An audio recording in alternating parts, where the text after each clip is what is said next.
على موجات الشباب والرياضة.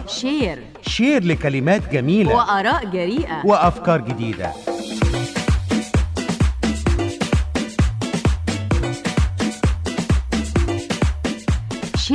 شير مع الأباصيل.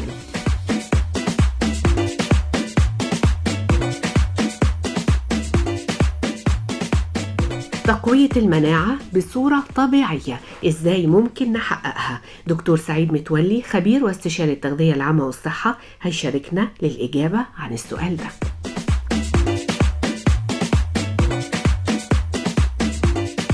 المناعة ومقاومة الجسم للأمراض والعلاج منها، الحقيقة إن كم النوافع اللي موجودة في الأدوية لا تقارن أبدا بكم النوافع اللي ممكن الغذاء والحالة النفسية والهواء النقي والمية النظيفة وتقليل الضغط النفسي اللي ممكن نستنفع بده. احنا عارفين ان جسمنا خلايانا محتاجة للتغذية، الجلوكوز بصفة عامة اللي أكلنا كله بيتحول لجلوكوز في الآخر وبينقل عبر الدم مع الأكسجين اللي جاي من التنفس. الاثنين دول كل خلية في جسمنا محتاجاهم بكم معين وبأسلوب سهل التعامل معاه من الجسم، وده بيتم تقديمه للجسم عن طريق الهواء النقي. الهواء الملوث بيبقى فيه شوارد حرة. شوارد حرة يعني جسيمات قد تكون مصدرها الهواء أو يكون مصدرها نتيجة الميتابوليزم اللي هو هضم وحرق الأغذية وامتصاصها، وأيضا ممكن جدا يبقى نتيجة تناولنا لبعض المصنعات الكتير المنتشرة النهاردة في المحلات، ألوان صناعية وأطعم صناعية وتيكاوي مختلف. كل ده للأسف بيعرضنا لشوارد حرة عالية جدا بتهاجم خلايا القلب أو الرئتين أو الكبد أيا كان، لأنها متخصصة قوي طبقا لنوعها، وبالتالي أقي نفسي إزاي إن أنا آكل كويس. دكتور سعيد، آكل كويس جملة بسيطة لكن نترجمها إزاي في علم التغذية؟ آكل حاجات طبيعية وآكل كميات معينة وفي مواعيد معينة، أقل ما يجب تناوله 3 وجبات خلال اليوم. أقل من كده أنا بضر نفسي، وأكتر من كده ممكن 5 وجبات كميات أقل. دكتور سعيد متولي خبير واستشاري التغذية العامة والصحة، ايه تاني ممكن يكون مصدر لضعف المناعة واتغلب عليه ازاي طبيعيا؟ الحقيقة احنا زي ما قلنا الهواء الملوث بيضعف المناعة، يبقى المفترض ان انا ادور على امتى الهواء يبقى نقي واستلذ واستحسنه. المية، الناس اللي متعودة ما بتشربش مية، المية اكبر طهور واكبر وقاية واكبر داعم للمناعة الجيدة في الجسم. اوعى نهمل ده وتبقى مية بيور، مية نقية مش مية عليها العصاير والمياه الغازية والكلام الكتير المضر ده. كمان ان انا احاول على قد ما اقدر الهرمونات اللي في جسمنا، تأكد لو في هرمون نقص في هرمون تاني بيزيد معدله، لان في التوتال او المجمل في النهاية كم معين من الهرمونات موجودة في الجسم. اللي بياخد أغذية فيها هرمونات بيبقى على حساب هرمونات تانية بتقل في جسمه. لو أنا تعصبت وزاد ضغطي والكورتيزون بتاعي زاد وزاد عندي بعض الهرمونات، في حاجات زي هرمونات السعادة بتقل.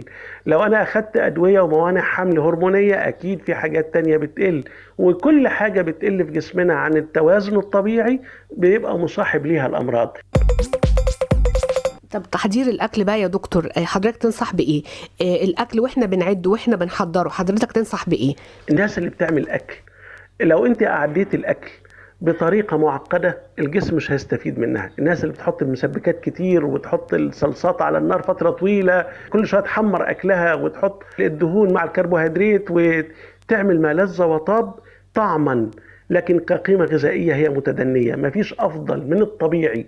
لكن هنقول إجمالا ما لا يدرك كله لا يترك كله. أحاول أستخدم الأصناف الغذائية اللي عندي أسلوب طهي معتدل لا يرهق الجهاز الهضمي ولا يخرج شوارد حرة أكتر، وبالتالي أنا بأكل كويس وطعمه حلو لكن بأتعب الجسم.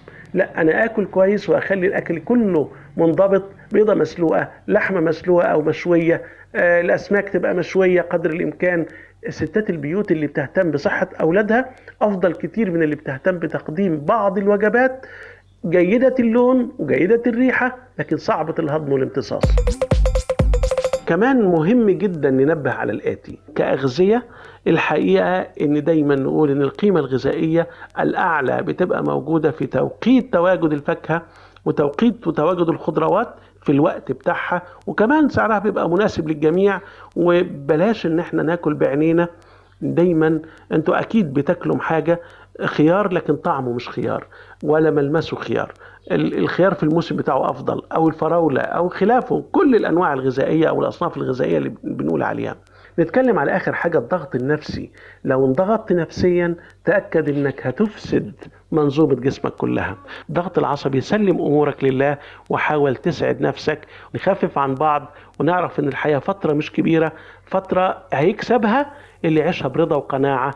وتحياتي ليكم، ودايما كلكم في مناعة قوية وصحة عالية، وسلطات الفاكهة وسلطات الخضار والحب اللي بيجمع الأسرة واللي بيناغم أسلوب حياتها أفضل كتير، أفضل داعم وأفضل وقاية لينا لجسمنا ولحياتنا. دكتور سعيد متولي، خبير واستشاري التغذية العامة والصحة، في النهاية بشكر حضرتك شكرا جزيلا، وبتمنى كل السعادة وكل الصحة لكل المستمعين.